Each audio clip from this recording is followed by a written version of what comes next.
We are at my old stomping grounds, about to walk into a classroom in Jamrich Hall at Northern Michigan University. We're hoping to be able to film, but we'll see. If we can't, and I understand. So hopefully in this vlog, we can include a little bit of me speaking in front of a class with the professor that I used to have that was also my counselor and also was high up trying to make sure I graduated on time. So we will go from here, and if not, no worries. So to give you my story, kind of helps both people. When I knew him and was working with him last, I was the club cross country president here because I ran for Lake Superior State, and my career since found out that my legs weren't that fast. So I stopped running and came back to Northern because I started here, ended here, kind of a career at the university level. And so what I wanted to do at that point was coach NCAA track and field. And so what I did was just tell everyone I knew, and I actually did a lot of my business projects around that. I'd probably date myself and also look a little silly on what it's called, but I think it's Monte Carlo. I did all that on track and field data. I just kept telling people like what I wanted to do, even though I was in business classes all day. I wanted to be an NCAA coach. And I think one of the key things for me was like when I knew what I wanted to do, I just started telling everybody, because then when opportunity arose, I could take that ticket. And I quickly got out of Northern. I went down to Kentucky and I coached NAI, which is like a different league for NCAA. But I got to coach track and field, and then I went on to D2. And then I kind of realized the money wasn't there. And so through my 20s, now I'm 31. Maybe 32. I realized that I kind of want to be able to settle down, have a family, be in a town where I could not only have like one job opening a year, which would be a coaching position, like your hockey coach, if he ain't gonna make it, he gonna leave town. So lo and behold, I got into military coaching because I didn't want to quite leave the realm of coaching yet. I didn't want to have a desk job. I wasn't that bad. And so I entered into a whole bunch of Indeed jobs on Indeed.com. Lo and behold, there's this position open with the Air Force. It was in special operations, and it was down on Lackland Air Force Base. And I was a track and field coach, and they were looking for ex-track and field coaches to come down and help the pipeline. So I got to be involved in kind of like the grunt, what you see on TV and movies where people are training and getting yelled at from mud pits. I did that for about a year and a half, and it was like crazy. It was like every 14-year-old boy's dream of like, I'm not that tough guy. Like, I'm not the dude that's going to go like fight wars overseas or do anything crazy, but I got to be the beginning of that pipeline of those people. And that was my first salary job. I got offered $42,000 a year. I think that at the college level would be a good, I wish I would have had more conversation with adults with salaries and like expectations and what that's going to pay for my family and my future. And $42,000 was like 3 times as much as I ever made with college coaching, because in track and field, we got paid with our grad school. So I was getting just paid with my master's degree, which I got from Coker College, which is a small private school in South Carolina. And I got like $2,000 annually. So obviously lived in the dirt for a couple of years and was trying to make that dream happen. Kind of just pivoted because it didn't make sense anymore for me. I didn't want to sleep on couches. I didn't want to keep grinding. And honestly, like I have buddies that made it through those tough seasons and now are in the Division I track and field world and they're doing things successfully. And I feel like that brings in the conversation of like, when is it time to quit and when is it time to like pivot like dreams? And I think that for me, I like through 20 to 30, I always mentally was like, I don't really care about how much money I'm making. I'm just trying to put myself in rooms where opportunity is. So when you fast forward to when I was in Texas, I kept looking at like, okay, like what can I do with this experience? Where can I go? Obviously, there's more military contracts out there. I could kind of dive into that, which is oddly far left field from like a business degree at Northern Michigan University. And it just shows that after you leave here, you can really just do whatever you want. Because if you stay with it for a couple of years, you're going to get in places and rooms with people that can say yes and make your opportunity come true.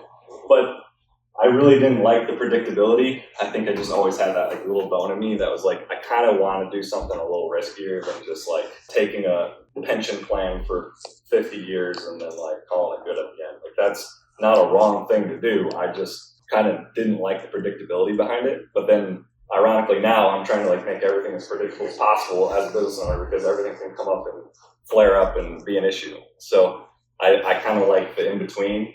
I think you may have gone over this term like before, which is called entrepreneurship compared to entrepreneurship. And I'm probably more of an entrepreneur, but since had to become an entrepreneur, which is somebody that's like leading the team and taking the highest risk versus the guy in second place that might make more money, have less risk and less stress as well. So I've always kind of wanted to be in that situation, but haven't been able to find it.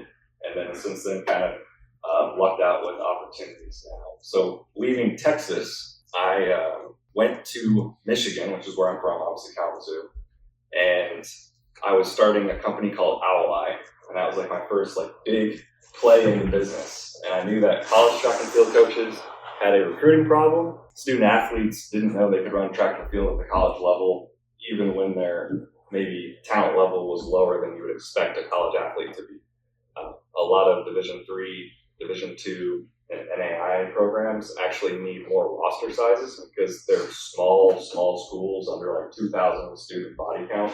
So they're really, the coaches are much more admissions counselors compared to like coaches. And that's just to say that the business is ran where you're trying to get more students in and hopefully increase your population size based on maybe 100 count roster size. So like track and field program, there's no hockey sticks, there's no footballs, there's not a lot of equipment. So obviously from the university level, it's very cheap and it's an opportunity that they can provide students to have that experience. And so on both sides, I created an app on the phone called Ally at the time with a software company out of Grand Rapids. I had been stocking away a lot of money, and I put about $50,000 into that venture while making less than $40,000 a year. I sold my car, I moved in with my grandma, put all the income that I was making into that business as well. So the $40,000 I was making back when I moved to Michigan to change into an admissions counselor for Lake Superior State University. Notice another job change. I pivot. And so I was just putting all that money in. The day we launched, I went down to Texas because it was like this time of year, and track and field in Michigan is not very popular this time of year. In Texas, it's really, really big. So we launched, we had 100 NCAA programs on the app because I was pre-marketing for about a year and a half, going to a lot of like trade shows with coaches all over the nation. And then we had about 1,000 student athletes out of the high school realm get on. And the application just went through boom. And I didn't have any more capital. I was leaning on the contractor that built the application to keep me running. They're looking at me like, well, we can't write more code. We can't do these things unless you write the check. And I'm looking at them like, well, the contract we signed was supposed to be where you gave me a well-developed app. And they're looking at me like, it's like a body. It is healthy now. It goes unhealthy. I can't guarantee you a surviving application for the rest of its life, even though it's day one of launch. So we basically exited our contract together because I owed them another $50,000. They knew they didn't build the product to what I thought it was supposed to be and contractually what it was supposed to be. And we pivoted ways. And that was like a huge learning experience for me to basically take a year and a half, get nothing out of it other than education. Quit my job with special operations to take the dive to have enough time to go around the country and sell it, and then have nothing to show for it other than a couple $100 of income that the app made the first day. Realized that COVID had hit 2 weeks later. So it was done. And it was a very romantic story now to talk about because obviously I'm coming here today to speak that I have a somewhat successful business. Not a millionaire yet, but hope to be in the next couple of years. I pivoted. I was in Kalamazoo, Michigan. Businesses failed. COVID had hit. I started working at Target full-time, making $15 an hour just for an opportunity to make some income while living with my parents at age about 27 years old. Already had a master's degree, already coached NCAA, already been in the special operations community, tried to start a business, failed.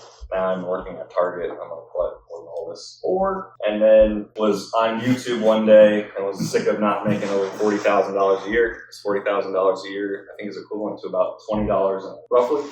So I had never made more than that, and I was sick of it, sleeping on couches, taking risk and opportunity, and I was like, I just want a job, I just want, security.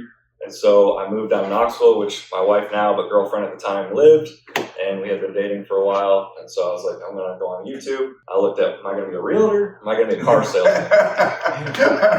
I'm like, these two opportunities are everywhere in the world. I can always get a job somewhere, and they're going to put me in an opportunity to learn sales because I wasn't used to hearing no a lot. Hearing no is a scary thing. Obviously, we've all been in situations with relationships or interviews or applying for school.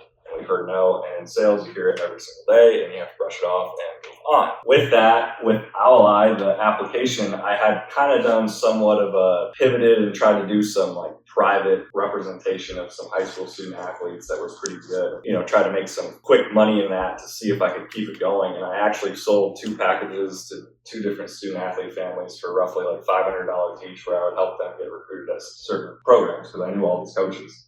And I had made $1,000. And then the third person I called on the list, because I had this huge list of student athletes I could call at any moment because they were all seniors in high school ready to go. And I heard a no, and I was so scared. I was like, I don't know what to do. And so I was like, I either keep going with this blind and basically going in this venture, not understanding like what return I should expect, how many no's I should get, how many yeses I should get, or should I go into an industry that's already been proven? And so when I was YouTubing the realtor versus car salesman, I actually chose car salesman. So I moved down to Knoxville, moved in with her. In 4 weeks, I got my first position at a Jeep Dodge Ram dealership.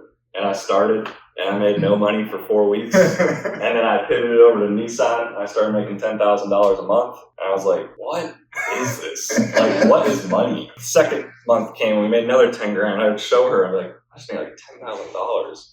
And all I did was like throw some keys at people, have some conversations, and like walked in, and like half of the people that work there are like, rough people to be around, let's just say that. And so without lying, without trying to oversell somebody on a vehicle that can do something it can't do, like I just kept selling them and kept getting better. A couple of lists in the podcast when I was staying on the lot. I was working 70 hours a week, but I was just ready to work because I was at Target bored, living with mom and dad, and was like, I just, want to get out there and like hustle.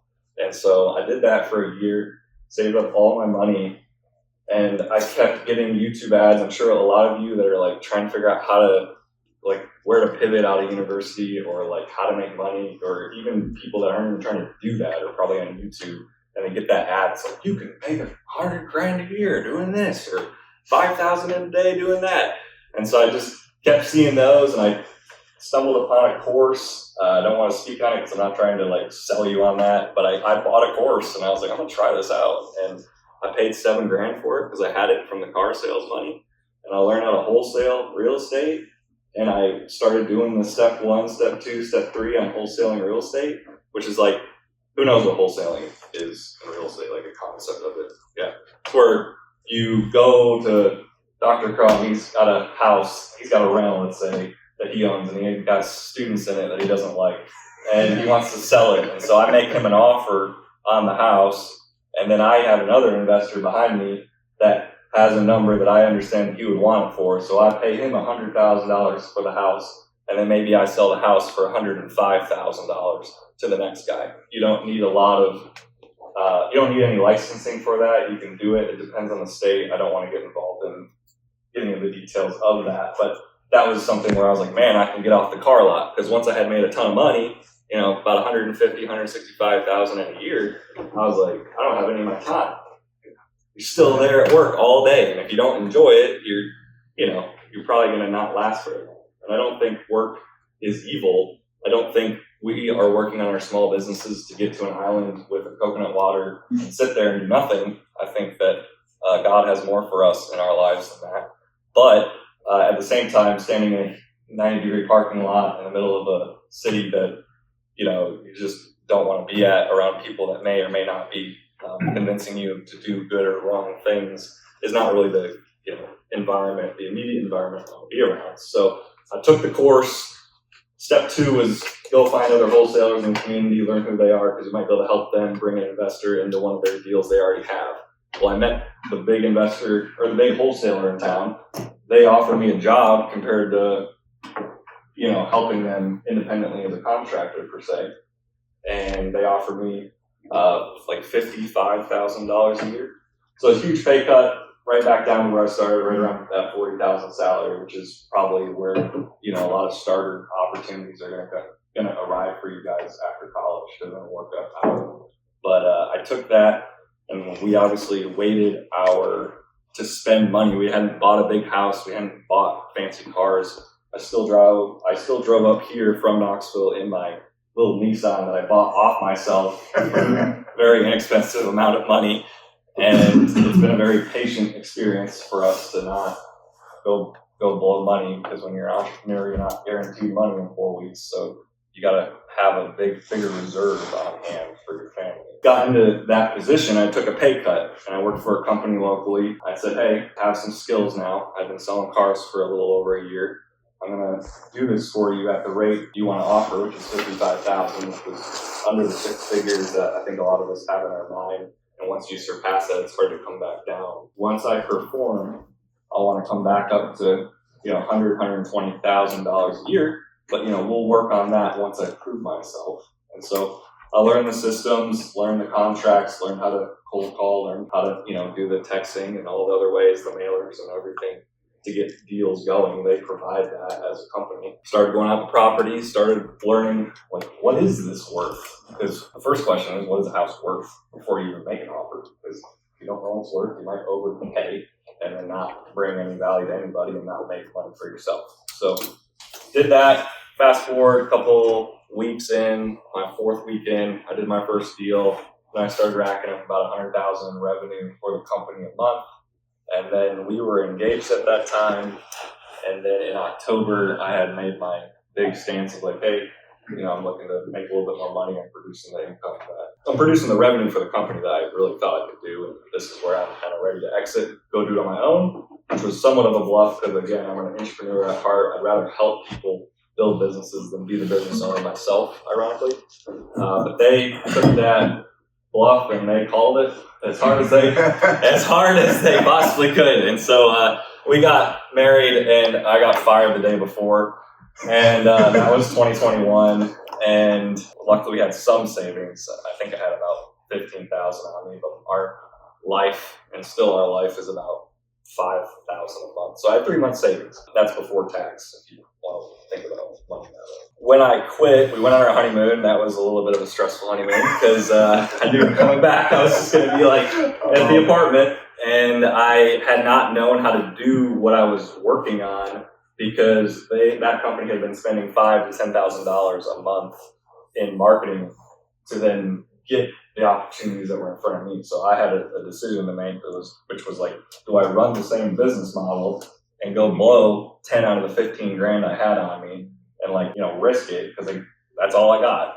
Or do I go back to a car lot, because I can always do that, go make some more money, which is why I wanted to have that skill. So I could go to any city, jump into a car dealership, get a job, start making money, and then try to figure my way out. Because I had learned with my application for the track and field program, if you don't have a skill that can easily pivot into a job opportunity, you're going to end up at a Target or something like lesser income very quickly, which is obviously, as you get older, will be more important for you to be able to sustain your income because you may have children, you may have a spouse, you may have a house, whatever that is, your lifestyle gets more expensive. Fast forward to getting fired, coming back from honeymoon. I hit the ground running because I had some investor relationships. Obviously, I sold some real estate to them in the past company. And at that point, I just started down on the phones, working with other wholesalers, got my money going a little bit. Did that for about 2 years. And I hustled that. I wouldn't consider that a business plan. Wouldn't consider that a business itself. And then that's when I started Stonebrook, which is what I do now. And that puts me at, I called up all those investors that I used to find deals for and do the whole negotiating back and forth between keeping the seller low and keeping the buyer high and making in between. And now started pivoting into just managing assets, which allows me to kind of be up here and be able to make money while I'm speaking. And then basically just collect rent from tenants like you guys. And then we do the repairs when you call, and we do the bookkeeping for the investor. and we handle any emergency phone calls, and we do any legal disputes like evictions or anything like that. So we really try to make, like, someday you guys might have an investment in wherever town you live. You'll call a property manager, like, hey, can you take care of my investment? Now that investment turns very passive for you if you have a right property manager. So I sell my time and I sell peace of mind to people primarily as a property manager. And then that brings me back to, we manage about 200 units and just shy of 350,000 in revenue. And right now we have a 42% profit margin without all my random experiences and like pivoting into things very passionately, but always having a plan to get out and strategically quitting, what I call it. I wouldn't be able to get here. And then obviously spouse-wise, that's like one of the major impacts of your opportunities, because if they create stress at home, you can't take on stress outside of the home. So that is my speech. But more importantly, if you guys have questions from a business owner's perspective, or even a guy that just was here less than 10 years ago, I'd love to answer anything and help. I work with a lot of young 20 to 28-year-old aspiring investors and realtors, and I'm always in those groups in Knoxville. And so I know that there's probably someone here that wants an investment property in order to become wealthy or create passive income. All those things are really hot right now. So I've been through the blood. I'm still in the trenches. I'm hopefully going to, 5 years, be able to start a second, third business. My goal is to start acquiring rental properties myself, put them in my own portfolio, and then keep scaling my business forward. Any question? So I've also seen a lot of videos like advertising like real estate as like a side gig you can do. So I was wondering, I know for a lot of people, those people, they make money off teaching and more so than doing it, but how saturated would you say the industry is? Is there a lot of people trying to compete for like, at least like the lower end of it, like what's the entry barrier to like this? Yeah, so like real estate, like if you're trying to be a realtor or a wholesaler. Either or, wholesaler or realtor. So most of real estate is slow money, which is why when you think about anything, you think about why is the market up, why is the market down?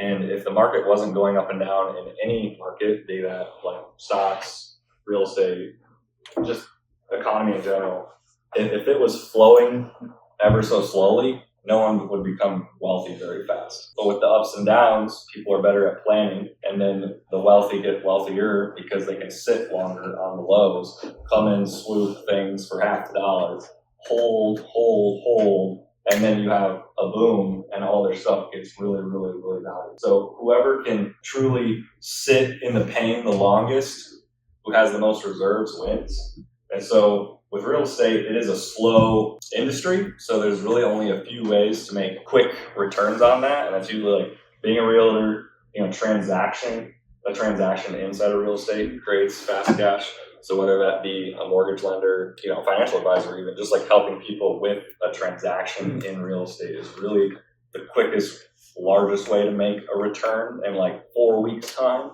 Other than that, it's funny because like one of my big goals was, okay, I'm going to do this wholesaling thing independently and I'll just take the excess capital and start buying real estate. Well, my best deals that had the best margins, I had to give away to be able to afford our life and our income because the business had to survive at some point with the sales. So I had sold, deals where I made $60,000, which is over $60,000 in equity in a property, which in layman's terms means your mortgage on that versus what the tenant is paying is significantly lower. So you're profiting from day one on that deal, creating cash flow. And then if you have a ton of those pieces of real estate, you can not only make your daily income from that, it also scales in appreciation and makes your retirement work out, along with just talking about the debt and the tax advantages to real estate, which is really where like you would see like a Trump or like a big wealthy name be playing. They're not playing it for the cash flow, they're playing it for the appreciation and tax incentives, which is you make more money, you'll realize that you have to basically find incentives to lower your tax burden. And then that can go into a 3-hour speech, right? So long story short, when you're trying to get into real estate, it's best to try to be inside that transaction. Mm-hmm. Are realtors oversaturated? Yeah, that's why I never really got into it. Mm-hmm. That's not to say I know like 5 realtors right now that make over $500,000 a year in Knoxville. And we're not like a major city, we're not Nashville. Knoxville is the same size as Grand Rapids. Grand Rapids is a bit larger. So to give you you don't have to move to LA to like make that kind of income. And what they do is they build teams. So you and maybe like 3 other people in this class would start a team, and then you would share each other's successes, and you would come together with your marketing and kind of build your brand together. And then that would create opportunity and more consistent income for you. Comment. One of the things that you mentioned is really interesting was the ups and downs, right? Like, and I was living with my parents at 27. I was in grad school, I had no money. You were living with your parents. Like, I've been fired from a job. Like this stuff happens. Right. Well, I mean, I quit before I got fired, but I was going to get fired. That's a win. Oh yeah, I was going to get fired. Like this stuff happens, and I think one of the interesting things, and maybe you can build on this, is like you have to be humble enough to do that, but yet still have a vision of this isn't permanent. At least that's the way I think about it. I don't know if you have any commentary on that, or I don't know if this goes with it, but like when I was here, I was helping a gentleman build the running store, and it was started with like, not the same brands it has today because of the success the store had. It grew into being able to acquire bigger brands because Nike, Adidas, they're not just going to give their shoes to anybody. And so you have to build on success to show them a profit and volumes of sales. And so with that, like one of the things I realized, I tried to get into Invent NMU. Yeah. They would not let me in. I applied for that twice. And like I was like so bitter about that. And so I might have told you to apply too. I don't remember. To each his own. I was just like, you know what? I don't need school for that. I'm just gonna do it in the community. So I literally just like showed up to all the shoe stores in town after I transferred here from Lake Superior State and started trying to talk to people. And I found a guy that wanted to start the running store in town. And I came here as a freshman studying entrepreneurship to maybe do that store someday. I didn't know the margins. I didn't know the opportunity or if running was even big in Marquette at the time. But furthermore, like where I'm getting at is if you can get behind somebody in your younger years that are maybe like 10, 15 years older than you that's doing something you're trying to do at a small business level, no matter if you're trying to start a business or not, there's so much opportunity. Like the people that work for me, right now I have 4 full-time employees. They all have like immense opportunity to grow in our company because retention is everything when you're a small business. You can't handle turnover of employees. You can't underpay them. You got to give people a win. Otherwise, they're going to go to the bigger property manager in town and just take that salary and sit and chill. So there's a lot of responsibility in me to create opportunity for people below me. And so there are 20 to 25-year-olds that work for me. I'm in my 30s. I'm that guy that they're leaning on to make sure that they succeed as long as they're in the industry. I did the same thing as a 20-year-old with the gentleman down the road, and he was treating me right. I just wanted to coach NCAA so bad I left. Like that, I definitely could have been business partners with him. And now he owns multiple Airbnbs in town and has grown his business. He has a running store out in Houghton. It's Copper Country as well out there, and he's starting one. I know he's doing a third soon. So that would have been a guy that if I was on that path, I would have stayed with. I've done it in real estate as well. I've had mentors that I've just kind of like sat behind and watched. I have a guy right now that I manage 10 of his assets, and so 10 single family houses. And right now he's buying land in and around Knoxville County or city and putting a manufactured home on it. And he buys the land for pretty cheap. And then he's making $75,000 to $150,000 profit per just bringing the house onto the land, hooking up the sewer, water, and electric, and then listing it. And so there's a lot of opportunity with just a little bit of creativity. Because the thing is families that want to buy land and get that same structure on there, they have to be very creative to how to get those loans. And so if the structure is already on the land, it appraises for a lot more, and so they can get their loan easy. So the buyer is already there begging for the opportunity in that piece of real estate class. But he just puts a structure on a piece of land. He goes down, buys a structure from the dealership, buys the land on as easy as Zillow, puts it on there with all cash, of course, wealthier get wealthy, right? Then he sells that in less than 6 months and does it again. And that's like his side opportunity outside of the real estate he's holding and passing on to me. So what am I doing? He's 48, I would say. I'm watching every move he's doing. I'm starting to learn what land is good, what land is bad. And my wife still works a W-2 along with her business, and so I'm trying to get her out of her W-2 so she can scale her business, because the business makes just a little bit more than her W-2, but combined it's hard to walk away from. And so if I can do one of those deals that could get our time back, and the time is right now is our most important asset, because we're 30, we're probably guaranteed, God willing, for another 10 years of easy health. We've still got spunk, like we're ready to roll. And now's the time to kind of build and earn, while the 20s was just all education. And I was behind people that were 10 years older than me, watching what they were doing, trying to figure out what to do. That was with even the military, just watching the guy that was 10 years older than me, that was like 2 jobs ahead of me. Like, what is that guy doing? What can I do to help him? I used to government papers for him so he looked smarter, and I wrote a lot of papers in college, and so I would do that on the side just to see if he could give me a golden ticket. There's a ton of golden tickets out there, but I would say small business is the best place to do that. Just finishing up speaking in the class. I think you got the content on the phone, right? Yeah. And we got invited by one of the student athletes to go to the basketball game. So tonight at 7. yeah, tonight at 7 if you're in town. Marquette, Michigan. See you there. See you there, boy. You know, tomorrow's Friday and it'll be the race, so we'll film some dog sleds. And man, we're doing a lot. I know. We came here with no plan. I know. I want to get one of those posters. Posters. Yeah, We got the merch. Some Northern Michigan University propaganda merch or whatever. Dang. Why is it actually bearable out now? I know. All right. See you then at the game.